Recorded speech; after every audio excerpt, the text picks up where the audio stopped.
ओम शांति। आज 14 अप्रैल 2026 के मंगलवार के प्रातः मीठी मीठी मधुवन मुरली के बाप दादा के मधुर ईश्वरीय महावाक्य सुनते हैं। मीठे मीठे प्यारे प्यारे बाप दादा ने कहा, मीठे बच्चे, देवता बनना है तो अमृत पियो और पिलाओ। अमृत पीने वाले ही श्रेष्ठाचारी बनते हैं। मीठे बच्चे, देवता बनना है तो अमृत पियो और पिलाओ। अमृत पीने वाले ही श्रेष्ठाचारी बनते हैं। प्रश्न है, इस समय सतयुगी प्रजा किस आधार पर तैयार हो रही है? इस समय सतयुगी प्रजा किस आधार पर तैयार हो रही है? उत्तर है, जो इस ज्ञान से प्रभावित होते हैं, बहुत अच्छा कहते हैं, लेकिन पढ़ाई नहीं पढ़ते, मेहनत नहीं कर सकते, वो प्रजा बन जाते हैं। प्रभावित होना माना प्रजा बनना।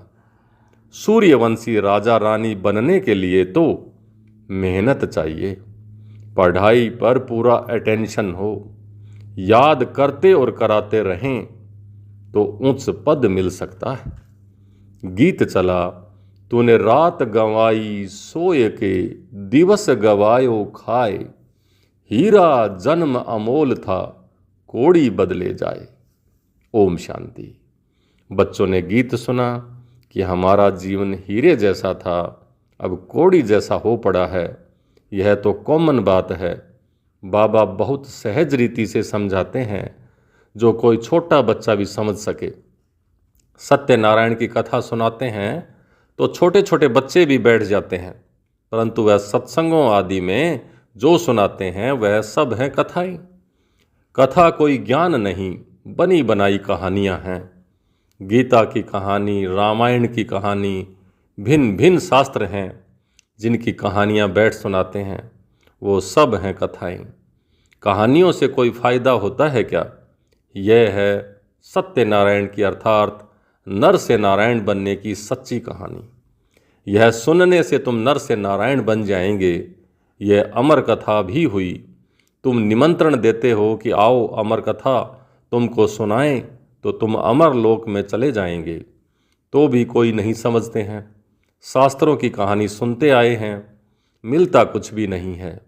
जाएंगे लक्ष्मी नारायण के मंदिर में, चलो दर्शन करके आएं, महात्मा का दर्शन करके आएं। यह एक रस्म रिवाज चली आई है। ऋषि मुनि आदि जो होकर गए हैं उनको माथा टेकते आए हैं। पूछो कि रचता और रचना की कहानी का पता है तो कहेंगे नहीं। अभी तुम बच्चे समझते हो कि यह रचता और रचना का कहानी तो बहुत सहज है, अलफ और बे की कहानी है। भल प्रदर्शनी में जो आते हैं वे कहानी तो ठीक सुन लेते हैं, परंतु पवित्र नहीं बनते। समझते हैं यह विकारों में जाने की रस्म रिवाज भी अनादि है। मंदिर में देवताओं के आगे जाकर गाते हैं, आप सर्व गुण संपन्न संपूर्ण निर्विकारी हो। फिर बाहर आकर कहते हैं विकार में जाना तो अनादि है। इस बिगर दुनिया कैसे चलेगी? लक्ष्मी नारायण आदि को भी तो बच्चे थे ना, ऐसे कह देते हैं तो ऐसों को अब क्या कहें। मनुष्य का लक़ब मर्तबा तो दे न सकें। देवताएं भी मनुष्य थे, कितने सुखी थे, लक्ष्मी नारायण के राज्य में थे। तुम बच्चों को बाबा बहुत सहज बात बताते हैं। बरोबर यहाँ भारत में ही स्वर्ग था, लक्ष्मी नारायण का राज्य था, चित्र भी हैं। यह तो सब मानेंगे कि सतयुग में उन्हों का राज्य था और वहाँ कोई दुख नहीं था, संपूर्ण निर्विकारी थे। उन्हों के मंदिर भी बड़े बड़े बने हुए थे।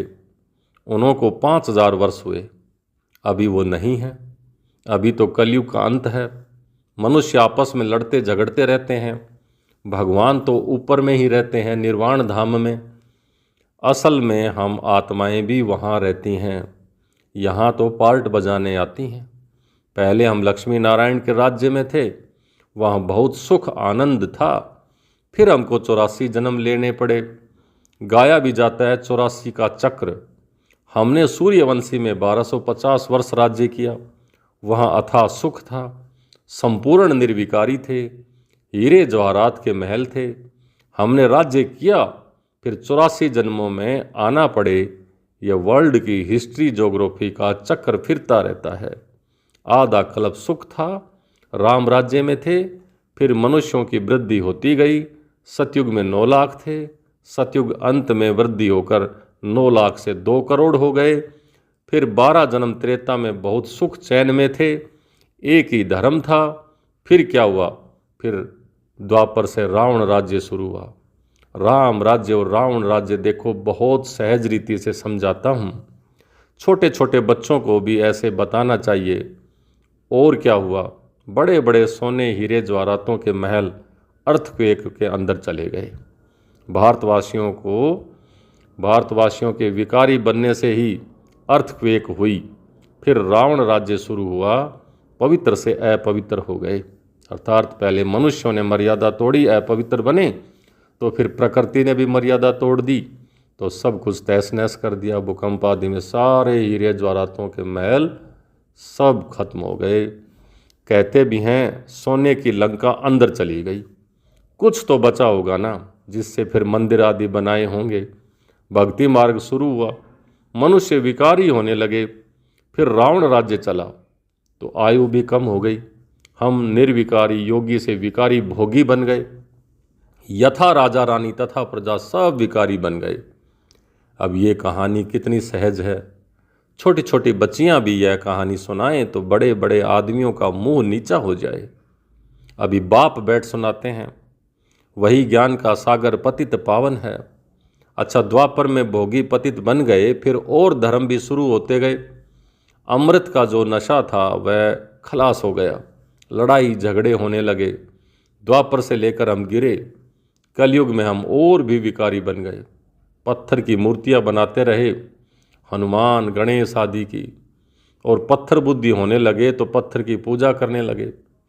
समझते थे कि भगवान पत्थर ठीक कर सब में है। ऐसे करते करते भारत की ये हालत हो गई।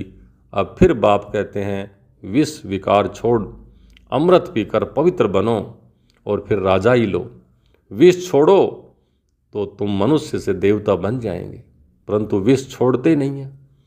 विष के लिए कितना मारते हैं, तंग करते हैं, तब तो द्रौपदी ने पुकारा ना, तुम समझते हो कि अमृत पीने बगैर हम देवता कैसे बनेंगे।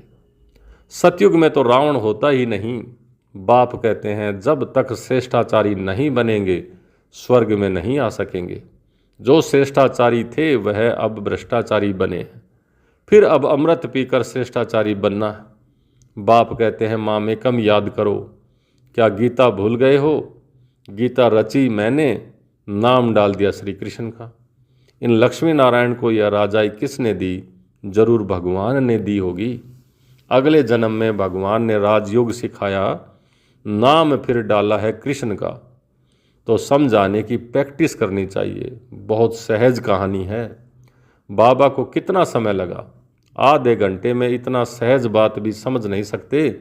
इसलिए बाप कहते हैं सिर्फ एक छोटी कहानी बैठ किसी को समझाओ। हाथ में चित्र हो। सतयुग में लक्ष्मी नारायण का राज्य, फिर त्रेता में राम सीता का राज्य, फिर द्वापर में रावण का राज्य हुआ। कितना सहज कहानी है। बरोबर हम देवता थे, फिर क्षत्रिय, फिर वैश्य, फिर शूद्र बने। अभी अपने को देवता न समझने के कारण हिंदू कह देते हैं। धर्म श्रेष्ठ कर्म श्रेष्ठ से धर्म भ्रष्ट कर्म भ्रष्ट बन पड़े हैं। ऐसी छोटी छोटी बच्चियां बैठ भाषण करें तो सारी सभा में हियर हियर हो जाए, सुनो सुनो हो जाए। बाबा सभी सेंटर्स वालों को सुना रहे हैं। अब यह बड़े बड़े नहीं सीखते हैं तो छोटी छोटी कुमारियों को सिखाओ। कुमारियों का नाम भी है। दिल्ली बॉम्बे में बहुत अच्छी अच्छी कुमारियां हैं, पढ़ी लिखी हैं। उनको तो खड़ा हो जाना चाहिए। कितना काम कर सकती हो। अगर कुमारियां खड़ी हो जाएं तो नाम वाला हो जाए। साहूकार घर की जो हैं वह मुश्किल ही हिम्मत रखती हैं। साहूकारी का जो नशा रहता है, दहेज आदि मिलता है तो बस कुमारियां शादी कर काला मुंह कर देती और सब के आगे फिर झुकना पड़ता है। तो बाप कितना सहज समझाते हैं, परंतु पारस बुद्धि बनने का ख्याल ही नहीं। देखो जो नहीं पढ़ते हैं वह भी आजकल एमए, एमपी, एमएलए आदि बन गए हैं। जो नहीं पढ़ते हैं, अनपढ़ भी एमएलए एमपी आदि बन गए हैं। पढ़ाई से तो क्या बन जाते हैं। यह पढ़ाई तो बहुत सहज है, औरों को भी जा कर के सिखाना चाहिए, परंतु सिरमत पर नहीं चलते हैं तो पढ़ते भी नहीं हैं।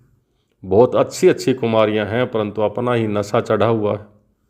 थोड़ा काम किया तो समझती हैं हमने बहुत काम कर लिया। अभी तो बहुत काम करना है। आजकल फैशन में ही कुमारियां रहती हैं। वहाँ तो नेचुरल श्रृंगार होता है, यहाँ तो कितना आर्टिफिशियल श्रृंगार करते हैं। सिर्फ बाल बनाने में ही कितने पैसे खर्च कर देते हैं। ये है माया का पंप, फॉल ऑफ माया, रावण राज्य, फिर राइज ऑफ राम राज्य, राम राज्य का उत्थान। अब राम राज्य स्थापन होता है, परंतु तुम मेहनत तो करो ना।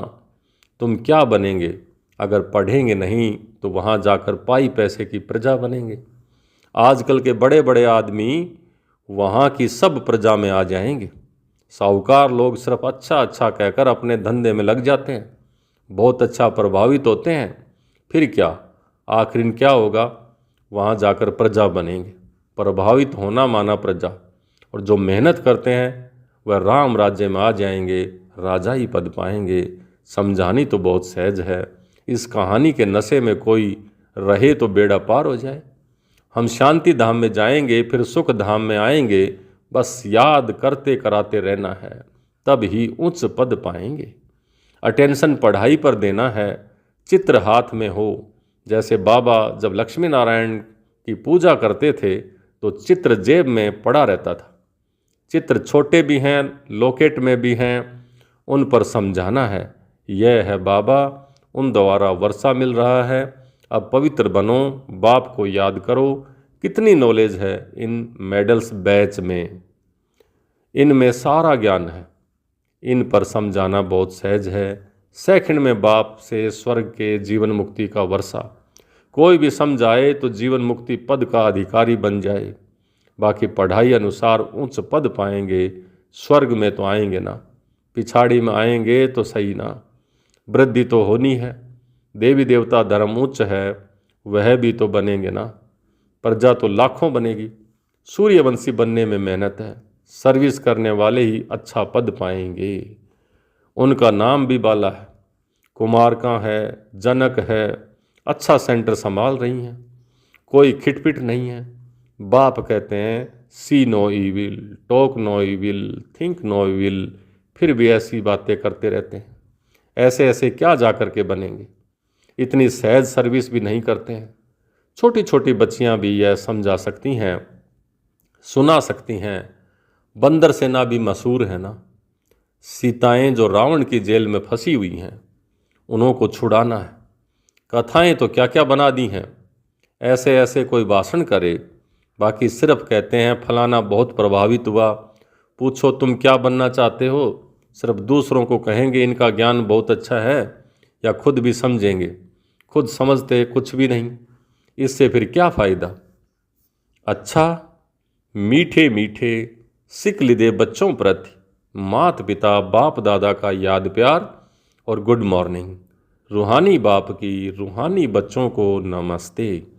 हम रूहानी बच्चों की रूहानी बाप दादा को याद प्यार, गुड मॉर्निंग और नमस्ते। नमस्ते मीठे बाबा, बहुत बहुत शुक्रिया आपका। धारणा के लिए मुख्य सार। पहला, पारस बुद्धि बनने के लिए पढ़ाई पर पूरा पूरा ध्यान देना है। सिरमत पर पढ़ना और पढ़ाना है। हद की साहूकारी का नशा, फैशन आदि छोड़ इस बेहद सेवा में लग जाना है। दूसरा, hear no evil, see no evil, talk no evil and think no evil.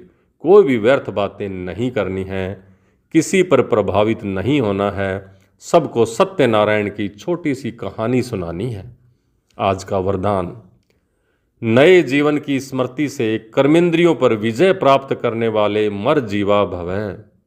नए जीवन की स्मृति से कर्मेंद्रियों पर विजय प्राप्त करने वाले मर जीवा भव। जो बच्चे पूरा मरजीवा बन गए, उन्हें कर्मेंद्रियों की आकर्षण हो नहीं सकती। मरजीवा बने अर्थात सब तरफ से मर चुके। पुरानी आयु समाप्त हुई, जब नया जन्म हुआ तो नए जन्म नई जीवन में कर्मेंद्रियों के वश हो कैसे सकते हैं। ब्रह्मा कुमार ब्रह्मा कुमारी के नए जीवन में कर्मेंद्रियों के वश होना क्या चीज़ होती है, इस नॉलेज से भी परे शूद्रपन का जरा भी सांस अर्थात संस्कार कहाँ अटका हुआ ना हो। आज का स्लोगन, अमृत वेले दिल में परमात्म स्नेह को संभालो तो और कोई स्नेह आकर्षित नहीं कर सकता। अमृत वेले दिल में परमात्म स्नेह को संभालो तो और कोई स्नेह आकर्षित नहीं कर सकता। ये अव्यक्त इशारे। महान बनने के लिए मधुरता और नम्रता का गुण धारण करो। संगठन में सफलता प्राप्त करने के लिए सदा नम्र चित्त के तख्त पर विराजमान रहो। इसी तख्त पर बैठ जिम्मेवारी का ताज धारण कर भविष्य की पदवी बनाओ। तख्त से उतरना नहीं, इसी पर बैठकर काम करो तो सफलता मिलती रहेगी। इसके लिए पहले आपका पाठ पक्का हो, इससे आपके संस्कार सबके साथ सहज ही मिल जाएंगे। अच्छा, ओम शांति।